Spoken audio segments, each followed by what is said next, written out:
Through genetics, the combination of what was passed takes on the procreative method, which we call sex. Animals willfully engage in acts of creativity when they copulate, though they do not know it, and by not knowing it, they cannot direct it. They rely on predispositions, instincts in other words, constructed through natural selection, trial and error methods. Only with man being the only animal which has reached a higher level of awareness can the creative act acquire direction and purpose, other than the blind instinctual mingling of genetic codes produced by the sexual urge. In man, the sexual urge turns to a libidinal energy he can now direct towards art, innovation, self-destruction even, ingenuity. In man, the blind need breaking free of the past through interaction becomes an ideology, an idea. Only with man does the creative act, guided by perception, by discrimination, direct itself intentionally, with intent. With feminization, with this cult of nihilism now presenting itself as a positive, we have the opposition to the masculine ordering, this procreative drive towards a planned outcome. The reliance on blind sexuality, on the feminine intuition, leads to the degradation of the arts and of innovation. Cultural relativism becomes an all-leveling steamroller, reducing all to the same flat level of uniform blandness. For the sake of universal comfort, in theory, all divergence, all representations and attempts to reach a higher level are lowered to nothing more than a personal perspective. Beethoven and Bieber are equated under the heading art, and Coco the monkey and Michelangelo, the human primate, are equated in the need for self-expression. The same all-leveling nihilism that has placed beauty in the eye of beholding rather than on what is beholden now reduces creativity and value to a personal utilitarianism. Who the fuck cares anyway, right? We live in the age of reductionism. All is reduced down to its market value, its popularity index, its most common form. All is reduced to baseness and vulgarity and primal energies, and all is then covered up with big words and contrived motives and divine inspirations. The same morons who use popularity in the lowest common denominator to gauge value are then the ones pretending to be enlightened and above the base and the common. It's part of the nihilistic panoply of reversals. A quote by Schopenhauer about music and art. This art is music. It stands quite apart from all the others. In it, we do not recognize the copy, the repetition of any idea of the inner nature of the world. Yet, it is such a great and exceedingly fine art. Its effect on man's innermost nature is so powerful, and it's so completely and profoundly understood by him and his innermost being as an entirely universal language, whose distinctness surpasses even that of the world of perception itself, that in it we certainly have to look for more than the exercise in arithmetic in which the mind does not know it is counting, which Leibniz took it to be. End of quote. Music. First proposition. Patterns.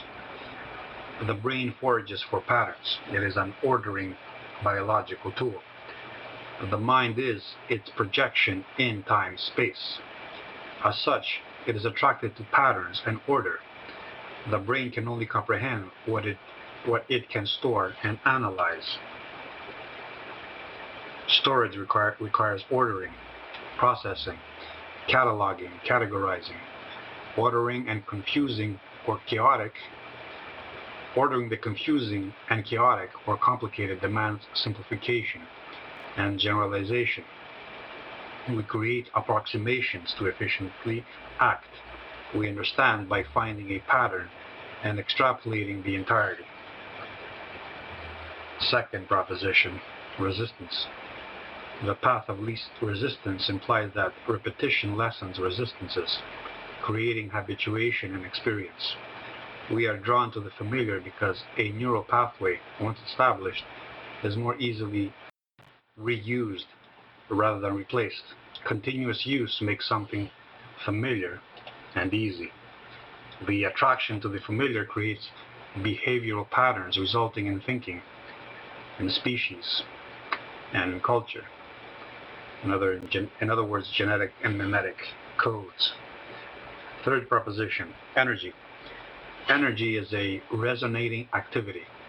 It is action, movement, manifesting, or it is universal flux. Matter is resonating energy at a specific tone, making it more or less substantial in relation to our sensing acuity. Fourth proposition, melody.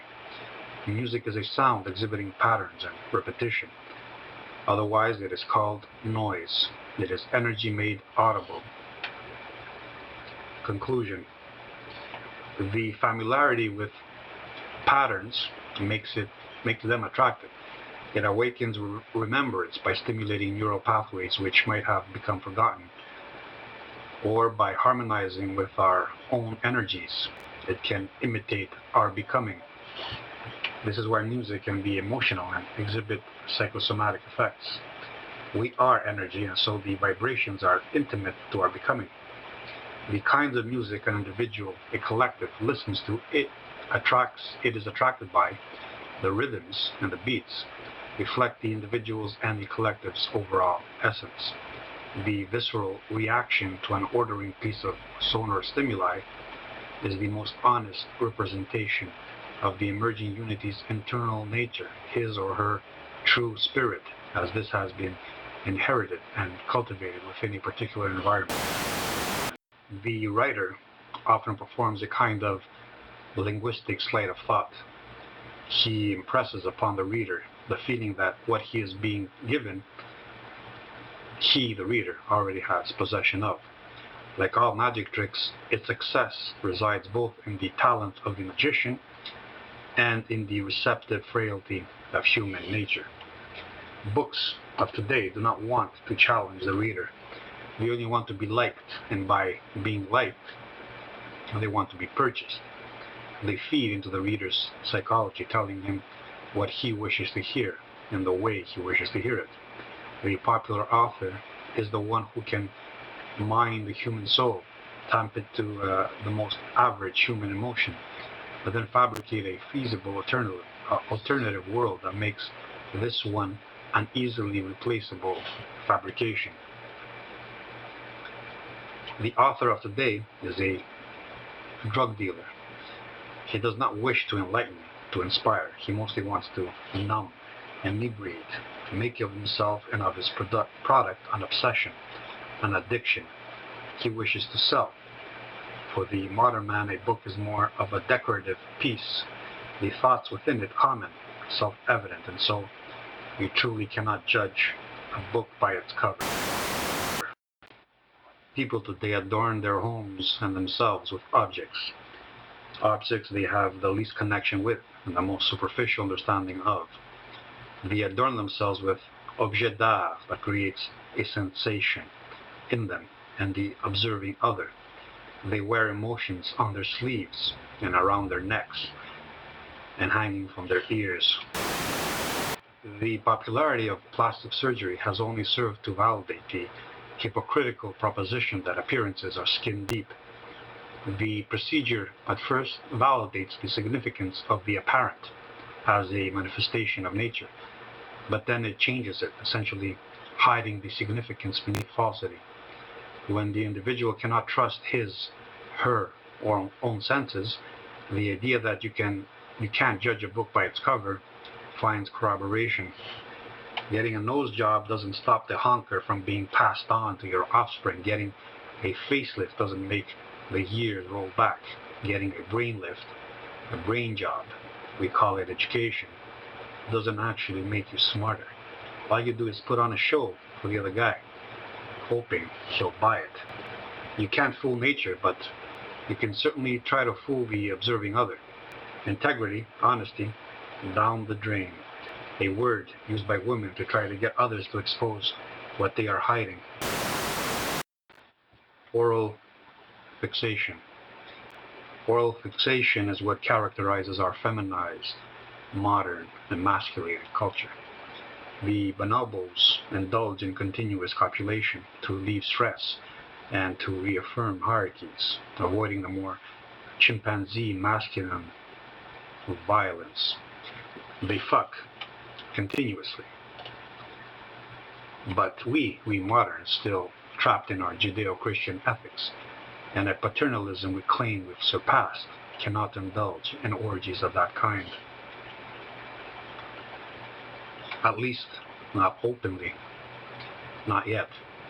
We are still contained within the morality of paternalistic monogamy, and that emotional crutch Christianity has blessed us with to justify capitulation, this emotion called love. Instead, we deal in oral grooming, a continuous yapping, a continuous talking just to talk, oral sex, oral narcotics, smoking by sucking down on a phallic-shaped narcotic needle, endlessly feeding, eating ourselves into oblivion as a baby does from its mother, feeling the endorphins lull the beetle to sleep. This endless suckling from the proverbial teat of Mother Humanity. What we call education is no more than this suckling from the communal feeding trough, the shared breast. We do not seek nutrients in the world, from the world, directly, but we remain infantile, forever stunted, retarded, immature, dependent on another to accumulate and process nutrients for us, because that's what a mother does.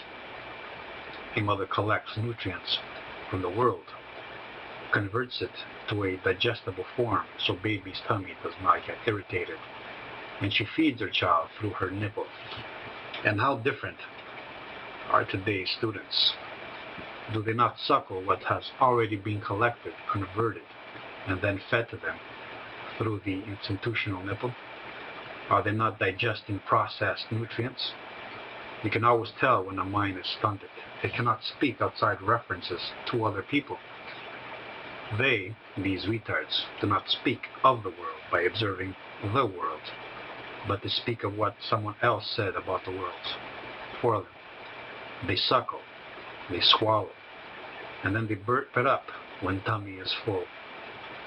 It is said that laconizin esti philosophin. To be laconic is to be wise. A reference to the ancient Spartans who spoke with few words and relied on actions, as men often do. What was their absence of walls around their city but a statement requiring no words when the Athenians built walls and then talked and talked behind their protective safety like women? Are we not forced to be as women, to be like the bonobo, make love, not war, meaning talk, fuck, in endless hedonistic escapism? Do not use the efficiency, the manly advantage of action. When accosted by a female or a child, do not slap it across the head. Do not put it in its place. No, you must become like a female and talk and complain and bitch. You can only deal with the other verbally, orally. Calm them down by sucking on their ego. Our fixation culminates in endless talk, in talk shows, in texting, in cell phone obsessions, the abstraction of verbosity, endless connectivity using words, eating until we burst to cope with an unfulfilled sexuality, oral sex in place of actual sex, sucking everything from cocks to toes. We cannot yet fuck like the bonobos, turning our everyday lives into an endless orgy of fluid exchanges with no outcome, but placating of nervous tensions, But we are getting there. Sluts, whores, man whores everywhere. Sex reduced to a banquet, a Chinese buffet, leaving us hungry for more. Eat, numb yourself, shit, wipe, repeat. Nothing of substance is digested. It all passes through our system, leaving very little behind.